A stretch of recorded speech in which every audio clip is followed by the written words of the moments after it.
Susan.leu here with Leu Real Estate and Property Management out of Dorado Hills. And I'm really excited today to talk to you about some common mistakes that a first-time buyer might make. I have a top 10, so we're going to go through those.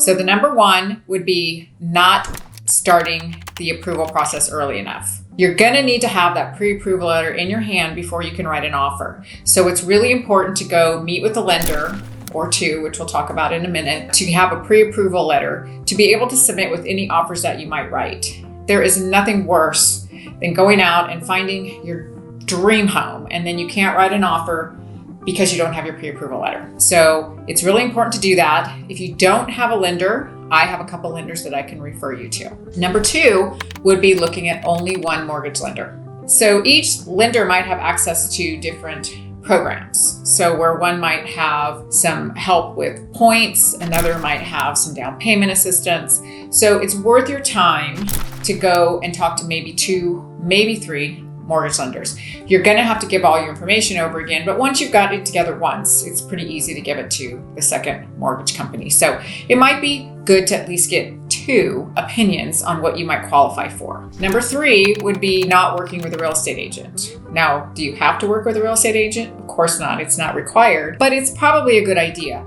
especially if it's your first time. There are a lot of things to navigate through a real estate transaction and a lot of things that could trip you up, things you might not know. Real estate agents are experts. We work together with the listing agent. So there's a lot of reasons to hire an agent, especially, like I said, if it's your first time. Number four, buying more home than you can afford. So just because your lender says you can afford, let's say, a $400,000 house, that doesn't mean that that's what you should purchase. What you want to consider is your monthly outgo.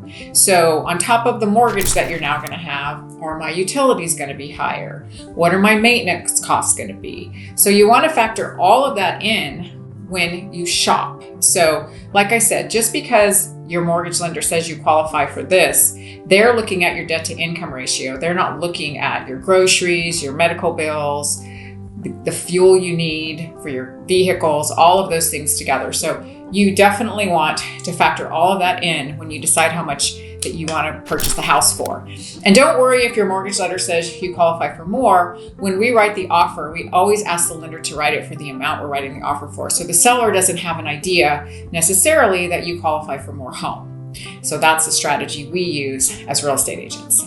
Number five would be not protecting or thinking about your credit score during the transaction. So at the beginning of the process, your mortgage lender is going to run your credit, but they're also going to run it again at the end. So in between, you do not want to be out shopping for cars, shopping for furniture, having your credit run for any reason. You don't want to do that because when they run it at the end, it could have changed your score, which could change the terms of your loan or even make it so the lender would not even loan to you anymore. So once you're looking for a house and you have your pre-approval, do not use credit. If you think you have to use credit, then you need to talk to your mortgage lender about how that might impact the transaction for you. Number six would be waiving inspections. Inspections are very important, especially to a first-time buyer who may be getting into the deal with tight funds.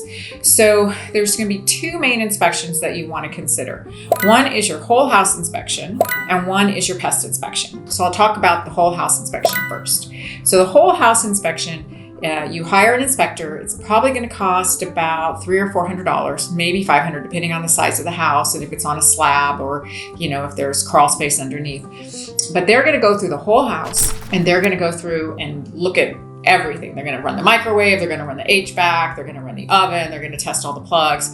They're going to look at everything and then give you a report. And then based on that report, you may decide that you want to ask for some repairs or do some other inspections. They may say you should get this roof inspected. It may be towards the end of its useful life. And so if that's the case, then you probably want to call in a roof inspector. And they may say the same about the HVAC. If there's a pool, there's also pool inspections. They just give a cursory look to those items. They are not HVAC or roof inspectors or pool inspectors. So based on those, you may want to get other inspections. And then the other one is a pest inspection. And the term may be a little bit misleading, but it does also have to do with pests. But it's going to go through and identify areas of dry rot in the house. So if you have a house with lots of siding, you may have more dry rot. If you have a house with a deck, there may be dry rot on the deck. So it's really important to understand those things.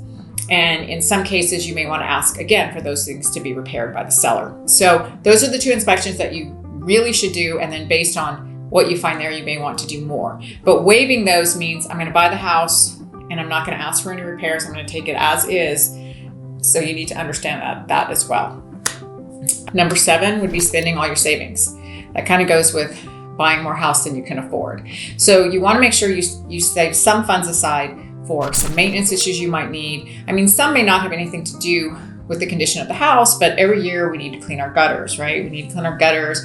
You may need some landscape maintenance. So you want to make sure you don't get yourself in a position where you spend every penny you have to get into the house, but that you leave a little bit aside for things that might come up unexpectedly. Number 8 would be not considering government-backed loans. So when you meet with your mortgage person, you might ask them, are there any government type loans that I qualify for? FHA, VA, in some areas USDA. Those all can help with down payment, in the fact that the down payment might be lower, but they also come with other caveats in that you may not every house may not qualify for those type of loans. FHA, VA may have certain qualifications where you have to have what's called a clear pest inspection, which would mean those areas of dry rot that I talked about earlier would have to be fixed before they would close the house, and the seller would have to agree to do that.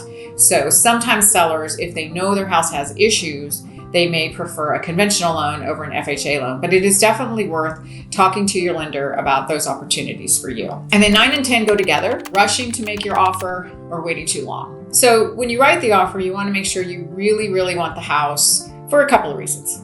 To make sure you really, really want the house. But you also want to, consider the fact that if the seller takes your offer, they're taking their house off the market, they're no longer showing it. So you want to make sure it's something that you really want and you're going to move forward with, barring anything you might find in your inspections. And then waiting too long in certain markets. We had this market recently where I had buyers waiting, a couple of days to write the offer because they wanted to think about it, which I totally get. But they missed out because by the time I got back to the listing agent and said, okay, now we're ready, they said, I'm sorry, we've got 10 offers and we're not accepting any more offers. So if you really want the house, you need to consider writing your offer in a timely manner. Work with your agent on that. So those are my top 10. If you want more information or want to talk to me, I'm going to put a link to my real estate website in the comments so you can look for that, and I'd be happy to help you. Thanks for listening.